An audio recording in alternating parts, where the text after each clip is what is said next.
pemirsa, jumpa lagi di acara podcast Kanal 207. Baik, kali ini saya berada di lokasi yang baru lagi nih, bukan di studio kali ini.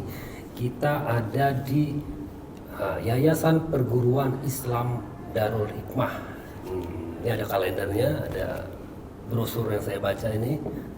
Jadi SD, SMP, TK. SMA, pesantren TK. TK, SD, SMP, SMA, pesantren. Jadi ini kita berada di kompleks ya. Kompleks perguruan. Perguruan, kita berada di kompleks perguruan Yayasan Perguruan Islam Darul Hikmah. Narasumber kita kali ini adalah seorang ustadz, seorang pendidik, Ustadz Yulianto Fajar Wahyudi. Assalamualaikum Ustadz. Waalaikumsalam warahmatullahi wabarakatuh. Selamat Hari Guru Ustadz. Alhamdulillah, terima kasih. Ya, lagi habis acara tadi ya di sekolah. Iya. Peringatan Hari Guru. Kita datang pas hari Jumat lagi ya. Alhamdulillah. Alhamdulillah. Ustadz Yuli, ini kita mau menceritakan sebenarnya tentang lokasi kompleks ini, tapi yang paling bagus memang tuan rumahnya menjelaskan. Silahkan Ustadz tentang Yapit ini. Iya. Baik, bismillahirrahmanirrahim. Yapit ini adalah kepanjangan dari Yayasan Perguruan Islam Darul Hikmah. Terletak di Jati Asih, Kota Bekasi. Lembaga pendidikan yang membawahi beberapa unit pendidikan dari mulai TK, SD, SMP, dan SMA. Ada satu lagi di atasnya SMA itu sekolah tinggi. Ya, kalau SMP dengan SMA ini ada dua program, satu program full day school dan program pesantren atau boarding school. Untuk sekolah tingginya namanya Sekolah Tinggi Ilmu Usuluddin. Jadi kita bermitra dengan pemerintah untuk mencerdaskan kehidupan bangsa, melahirkan generasi yang faqih dan Qur'ani.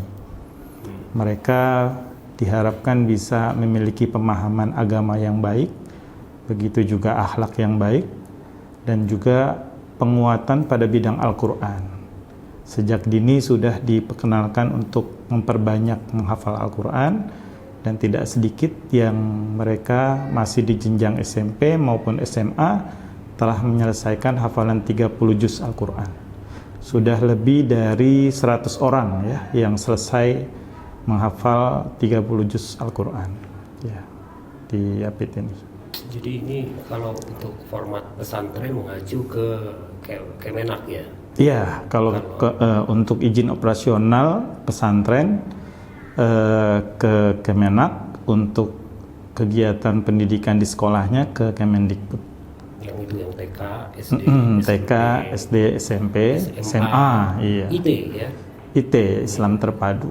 Jadi dulu kalau bahasa Inggrisnya apa? Integrated Islamic School gitu ya. Iya, apa? Bukan full day school, bukan? Ya, ada tadi programnya full day school dan boarding school. Full day school itu yang pulang hari, boarding school yang berasrama, nginap itu atau pesantren. Otomatis santri atau gimana? Iya, kalau yang boarding school berarti dia santri, menetap tinggal di asrama.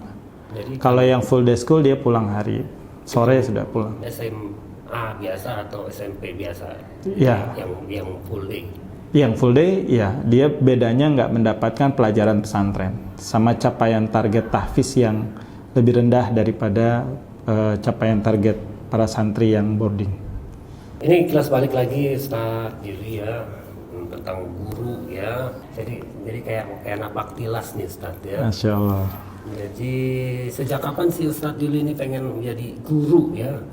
Atau misalnya perjalanan sampai di sini sekarang di tempat ini kayak gimana ini, kilas kenangan? Masya Allah, luar biasa ya. Silakan Ustaz cerita sedikit. Sedikit agak personal ya. Jadi kalau guru tuh memang jadi cita-cita saya sejak remaja ya. Kita inspirasi dari guru-guru yang ada di sekolah yang begitu bersemangat menyampaikan materi-materi pelajaran seperti banyak yang diberikan mereka dan banyak menginspirasi. Jadi kayak merasa, wah ini kayaknya asik ini jadi guru nih gitu. Sehingga berupaya, sebenarnya dulunya malah ingin memperdalam ilmu agama juga supaya lebih mendalami, tidak hanya di bidang umum tapi dia juga penguatan di agama. Tapi qadarullah memang seterusnya lebih kepada pengajaran di sekolah umum ya. Jadi akhirnya bisa melanjutkan ke perguruan tinggi di IKIP Jakarta. Ya, Jakarta. Dan setelah lulus kebetulan ada guru saya Kiai Haji yang meminta saya menjadi bagian daripada sebuah pesantren yang sedang dirintis. Waktu itu kita baru membuka kelas pertama SMP boarding school atau pesantren atau SMP IT waktu itu ya. Nah, itu di tahun kedua pesantren, tahun 97 berdiri, 98, ya 98, 99 lah itu. Mulai bergabung. Tapi lokasi pertama senior. Sudah di sini. Sudah di sini. Sudah di sini. Masih satu sekolah. Masih satu lingkungan di sini, masih satu sekolah di sini. Karena kan sebenarnya Yapit ini sekolahnya dari tahun 83 ya. Berdirinya SMP-nya itu, tapi belum IT, Insam Terpadu, belum. Konsepnya juga masih pulang pergi, belum pesantren. Tapi pas di tahun 97 kalau tidak salah itu baru langsung didirikan SMP IT-nya, kemudian penyesuaian pada program pesantrennya, dibuatlah asrama sementara malah awal-awal itu asrama di rumah ketua yayasan ya, karena muridnya masih sangat sedikit waktu itu. Hanya satu kelas ikhwan, satu kelas akhwat. Nah, yang menarik dari Yapit ini sejak awal berdiri sampai sekarang itu selalu dipisah sistem pembelajaran antara laki-laki dengan perempuan. Udah dari awal seperti itu. Dari awal berdiri itu sudah yang Islam Terpadu ya sudah seperti itu polanya sampai sekarang. Jadi ada kelas yang putra satu kompleks di sini, ruang belajar dengan asrama dan fasilitas olahraga dan lain-lain. Yang putri di atas itu juga dengan fasilitas yang sama, masjid dan sebagainya terpisah. Alhamdulillah karena memang kita punya ciri khas ya. Ciri khas Yapit itu dikenal dengan program tahfizul Qur'annya. Sekolah umum, tapi ada sisi keterpaduan agamanya. Di dalamnya juga ada penguatan pada Al-Quran, sehingga target-target hafalan.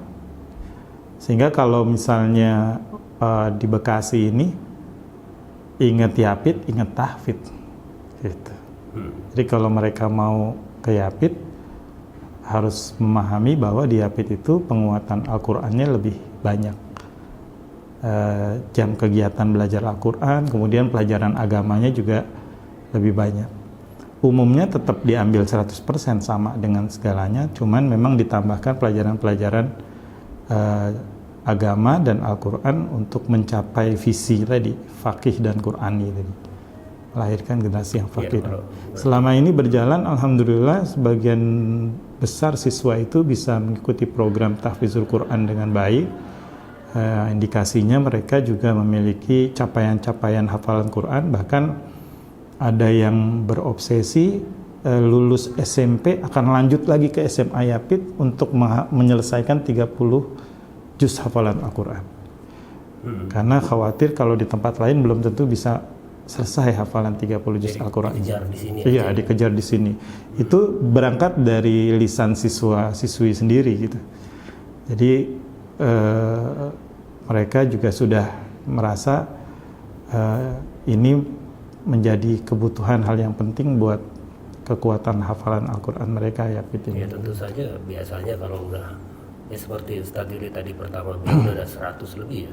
100 lebih. 30 juz ya. dulunya luar biasa, mungkin tidak semudah ini orang menghafal Quran di perkotaan ya. Betul. Kalau sekarang bisa dijumpai di tempat-tempat yang padat pemukimannya seperti di sini juga kan. Iya, betul. Iya. Bahkan kalau mau lihat potret alumni ya, itu sebarannya itu unik juga. Jadi mereka ada yang mengejar penguatan diniyahnya, agamanya, begitu juga Al-Qur'annya. Tapi ketika nanti kuliah, mereka ada juga yang punya kecenderungan ke umum. Akhirnya mereka bisa memanfaatkan sertifikat atau ijazah yang hafalan Al-Qur'annya itu untuk menembus ke kampus dengan jalur tahfiz. Yang sekarang sedang ramai. Termasuk jalur prestasi? Iya, termasuk. Ada beberapa kampus itu yang saya ingat itu kayak Brawijaya tuh alumni kita banyak yang bisa tembus ke sana melalui jalur tahfizul Quran. Tapi nanti pas ketika di sana yang diambil juga bisa jurusan-jurusan umum gitu. Diharapkan nanti jadi dokter yang gitu. Quran. Ya, begitu kira-kira gitu.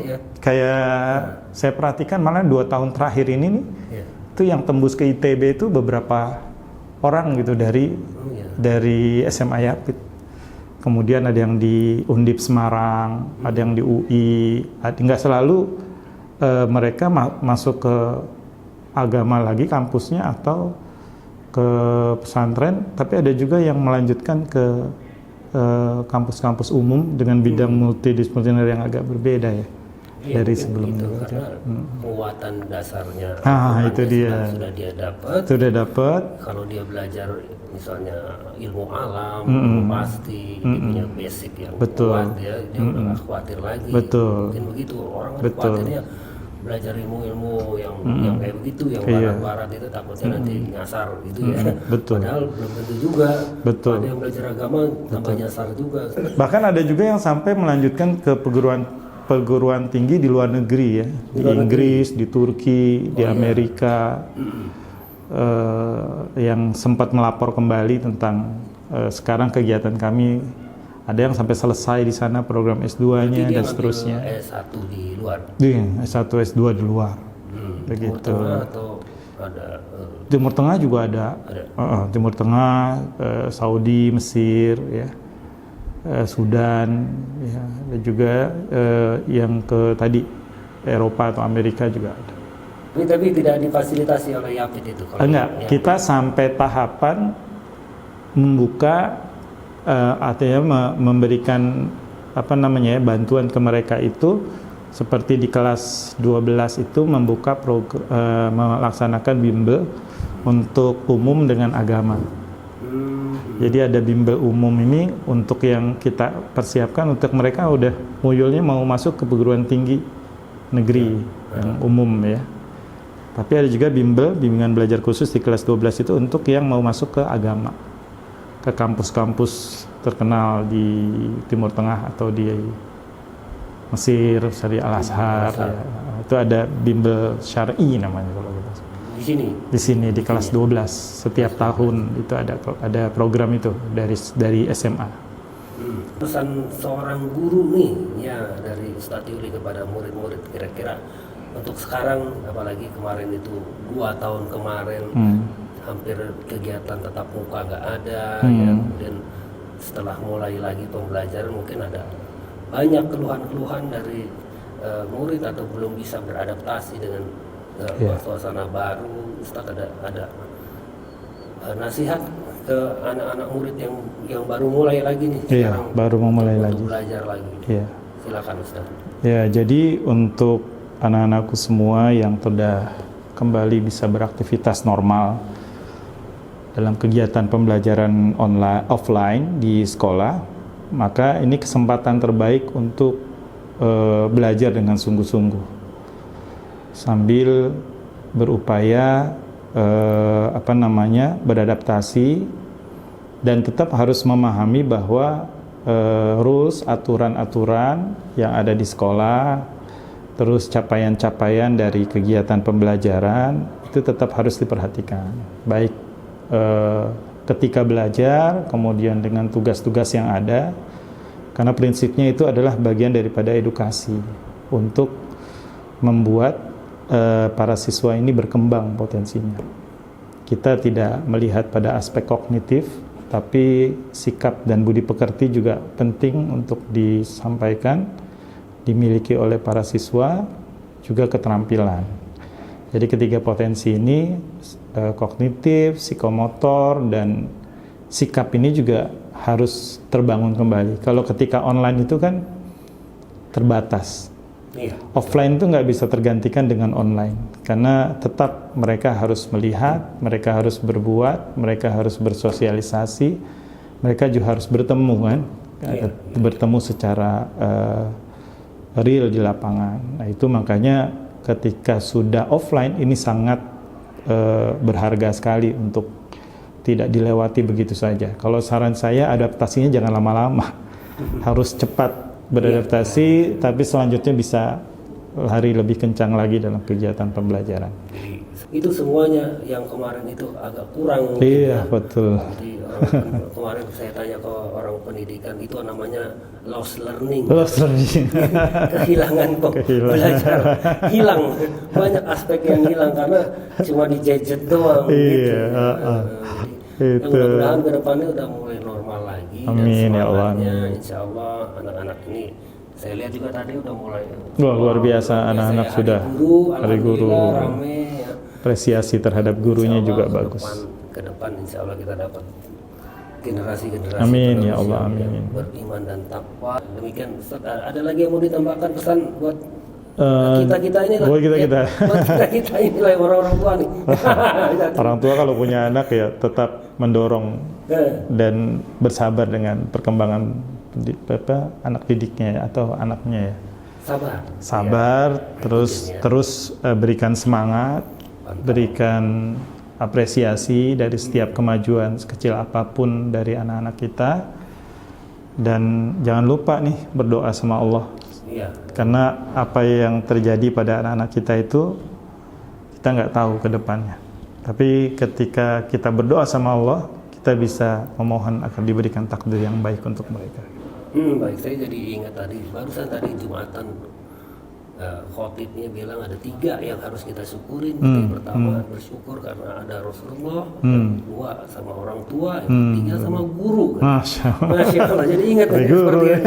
Kita harus bersyukur. Iya, betul. Kita udah sampai seperti itu nggak apresiasi kita terhadap guru. Kebetulan hari guru nih ya. Iya. Dan mudah-mudahan makin ke depan ya negara kita makin juga punya lebih perhatian lagi ke dunia pendidikan. Bersabar kata Ustaz Jody, betul juga ya, ke depan insya Allah orang tua bisa membimbing juga, ya guru-guru juga insya Allah ya, kita harapkan, kita doakan ya, insya Allah Ustaz Jody sehat amin, terus ya Allah, amin. Berkarya terus untuk dunia pendidikan ke depan. Baik pemirsa, demikian acara podcast Kanal 207. Kita kembali berjumpa lagi di tema dan topik berikutnya. Saya di sini undur diri. Jangan lupa kita boleh menutup mulut kita dengan alasan kesehatan, namun jangan pernah menutup mulut kita untuk menyuarakan kebenaran. Masya Allah. Wassalam.